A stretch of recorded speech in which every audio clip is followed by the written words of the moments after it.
Hi friends, welcome to our channel. ఇవాళ ఈ video start చేసే ముందు మిమ్మల్ని ఒక చిన్న ప్రశ్న అడుగుతాను. ఒక బిల్డింగ్ తగలబడిపోవడానికి ఎంత టైం పడుతుంది? ఒక గంట, ఒక రోజా, మహా అయితే ఒక వారం. కానీ మన భారతదేశ చరిత్రలో ఒక లైబ్రరీ తగలబడడానికి ఏకంగా 3 నెలల సమయం పట్టింది. అవును, మీరు విన్నది నిజం. 3 నెలల పాటు నిరంతరంగా మంటలు మండుతూనే ఉన్నాయి. అక్కడ కాలినవి కేవలం కాగితాలు కావు, మానవ జాతి చరిత్రలోని అత్యంత విలువైన నాలెడ్జ్.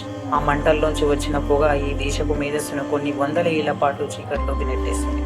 ఇవాళ మనం అమెరికాలోని హార్వర్డ్, బ్రిటన్లోని ఆక్స్ఫర్డ్, క్యాంబ్రిడ్జ్ యూనివర్సిటీల గురించి ఎంతో గొప్పగా చెప్పుకుంటాం. కానీ ఇవేవి భూమి మీద లేని సమయంలో ఇప్పటికీ 1500 ఏళ్ల క్రితమే మన దేశంలో ప్రపంచంలోనే మొట్టమొదటి ఇంటర్నేషనల్ రెసిడెన్షియల్ యూనివర్సిటీ ఉండేది. అదే the Nalanda university. China, Japan, Korea, Tibet, Indonesia ఇలాంటి ఎన్నో దేశాల నుండి స్టూడెంట్స్ వేల మైళ్ళు ప్రయాణించి ప్రాణాలు పణంగా పెట్టి మరీ ఇక్కడికి చదువుకోవడానికి వచ్చేవారు. అసలు ఈ నలందలో అంతటి ఇన్నోవేషన్ ఏముంది? అక్కడ ఎలాంటి విద్యను అందించేవారు? అది మన భారతదేశ ఎదుగుదలకు ఇలా ఉపయోగపడింది? అంతటి వైభవం ఉన్న విశ్వవిద్యాలయం ఒకే ఒక్కరి చేతిలో ఎలా బూడిదైపోయింది? ఈ వీడియో కేవలం ఒక హిస్టరీ క్లాస్ కాదు, ఇది మన పూర్వీకుల మేధస్సుకు నిదర్శనం. ప్రతి భారతీయుడు కన్నీళ్లు పెట్టుకుంటూనే గర్వంగా చెప్పుకునే కదా. మనం కాలంలోకి వెనక్కి ప్రయాణించబోతున్నాం. Let's ready. అది 5th సెంచరీ, అంటే గుప్తుల కాలం. ద కుమారగుప్త వన్ ఈ యూనివర్సిటీని ప్రారంభించాడు. నలంద చేసిన అతిపెద్ద ఇన్నోవేషన్ ఏంటో తెలుసా? ఇదొక ఫుల్లీ రెసిడెన్షియల్ యూనివర్సిటీ. అంటే స్టూడెంట్స్, ప్రొఫెసర్స్ అందరూ ఒకే క్యాంపస్లో కలిసి ఉండేవారు. దాదాపు 10,000 మందికి పైగా స్టూడెంట్స్ చదువుకోవడానికి, వారికి పాఠాలు చెప్పడానికి 2,000 మందికి పైగా వరల్డ్ క్లాస్ ప్రొఫెసర్స్ ఉండేవారు. ఇక క్యాంపస్ ప్లానింగ్ విషయానికి వస్తే అది ఒక అద్భుతం. ప్రతి క్లాస్ రూమ్ పక్కనే ధ్యానం చేసుకోవడానికి మెడిటేషన్ రూమ్స్ ఉండేవి. స్టూడెంట్స్ ఉండడానికి దాదాపు 300కు పైగా గదులు ఉండేవి. ప్రతి బ్లాక్లోనూ అద్భుతమైన డ్రైనేజ్ సిస్టమ్, నీటి నిల్వ కోసం పెద్ద చెరువులు ఉండేవి. అన్నిటికంటే పెద్ద ఇన్నోవేషన్, ఇంతటి వరల్డ్ క్లాస్ ఫెసిలిటీస్ ఉన్నా అక్కడ చదువుకోవడానికి ₹1 కూడా ఖర్చు పెట్టక్కర్లేదు. అవును, అక్కడ మొత్తం free education, free food and free accommodation ఉండేది. ఇదంతా చుట్టుపక్కల ఉన్న వందలాది గ్రామాల ప్రజలు ఇచ్చిన విరాళాల వల్లే ఇది సాధ్యమయ్యేది. అయితే లోపల సీట్ సంపాదించాలంటే అంత ఈజీ కాదు. అక్కడ ఒక వింతైన ఎంట్రన్స్ ఎగ్జామ్ ఉండేది. యూనివర్సిటీ మెయిన్ గేట్ దగ్గర ద్వారపాలక ఉండేవాడు. ఆయన ఎవరో సెక్యూరిటీ గార్డ్ కాదు, ఆయనే అక్కడ పెద్ద స్కాలర్. లోపలికి వచ్చే ప్రతి స్టూడెంట్ని ఆయన కఠినమైన ప్రశ్నలు అడిగేవాడు.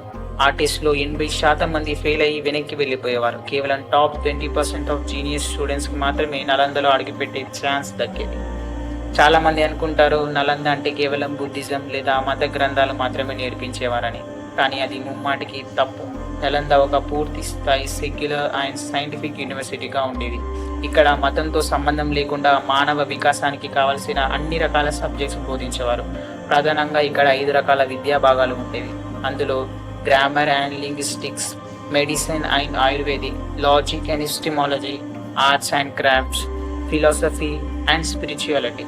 దీనితో పాటు ఆస్ట్రానమీ ఇక్కడ చాలా ఫేమస్. నక్షత్రాల గమనాన్ని గమనించడానికి క్యాంపస్లోనే ప్రత్యేకమైన అబ్జర్వేటరీస్ ఉండేవి.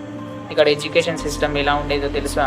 కేవలం పుస్తకాలు చదివి బట్టి పట్టడం కాదు, నిరంతరం చర్చలు, అంటే డిబేట్స్ అండ్ డిస్కషన్స్ జరిగేవి. ఒక స్టూడెంట్ తన పాయింట్ని ప్రూవ్ చేయడానికి ప్రొఫెసర్స్తో కూడా వాదించవచ్చు. దీనివల్ల స్టూడెంట్స్లో క్రిటికల్ థింకింగ్ పెరిగేది. చైనా నుంచి వచ్చిన ఒక గొప్ప యాత్రికుడు హ్యూయన్ కిసాంగ్ తన డైరీలో ఇలా రాస్తాడు: నలందలో గడిపిన ప్రతి క్షణం నన్ను ఒక కొత్త మనిషిగా మార్చింది అని. ఇప్పుడు ఒక ముఖ్యమైన విషయం ఆలోచిద్దాం. నలంద వల్ల మన భారతదేశానికి వచ్చిన లాభం ఏంటి? అది మన భారతదేశ గ్రోత్కి ఎలా తోడ్పడింది? ఆ రోజుల్లో నలంద విశ్వవిద్యాలయం భారతదేశానికి ఒక సాఫ్ట్ పవర్ లాంటిది. ఇక్కడికి చదువుకోవడానికి వచ్చిన విదేశీయులు కేవలం చదువు మాత్రమే కాదు, మన దేశపు సంస్కృతిని, టెక్నాలజీని, మెడిసిన్ని వాళ్ళ దేశాలకు తీసుకెళ్లారు. దీనివల్ల ప్రపంచ దేశాల్లో భారతదేశం పట్ల అపారమైన గౌరవం పెరిగింది. దట్ ఈస్ వై మన దేశాన్ని ఇప్పటికీ జగద్గురువు అని పిలుస్తారు. ఇక ఎకానమికల్ని చూసుకుంటే నలంద చుట్టుపక్కల ప్రాంతాల వ్యవసాయం, వ్యాపారం విపరీతంగా పెరిగాయి. ఎందుకంటే 10,000 మందికి రోజు కావలసిన తిండి, బట్టలు సప్లై చేయడానికి ఎన్నో పరిశ్రమలు నడిచేవి. అన్నిటికంటే ముఖ్యంగా నలంద మన దేశానికి గొప్ప మేధావులను అందించింది. శూన్యాన్ని కనిపెట్టి భూమి తన చుట్టూ తాను తిరుగుతుందని ఆ కాలంలోనే చెప్పిన ఆర్యభట్ట గారు నలందలోనే హెడ్గా పనిచేశారని చరిత్రకారులు చెబుతారు. అలాగే గొప్ప ఫిలాసఫర్స్ అయిన నాగార్జున, ధర్మపాల, వాసుబంధు వంటి ఎందరో మహానుభావులు ఇక్కడి నుండి పుట్టుకొచ్చారు. వీరంతా భారతదేశాన్ని నాలెడ్జ్ క్యాపిటల్గా మార్చారు. కానీ ఇదంతా వైభవంగా వెలిగిపోతున్న ఆ దేవాలయంపై ఒక దుష్ట శక్తులు నిలబడింది. The year was 1193 AD. Turkey దేశం నుండి బక్తియార్ ఖిల్జీ అనే ఒక క్రూరమైన ఆక్రమణదారుడు మన దేశంపైకి దండెత్తి వచ్చాడు. అతను దారిలో ఉన్న ఎన్నో నగరాలను నాశనం చేస్తూ బీహార్ వైపు వచ్చాడు.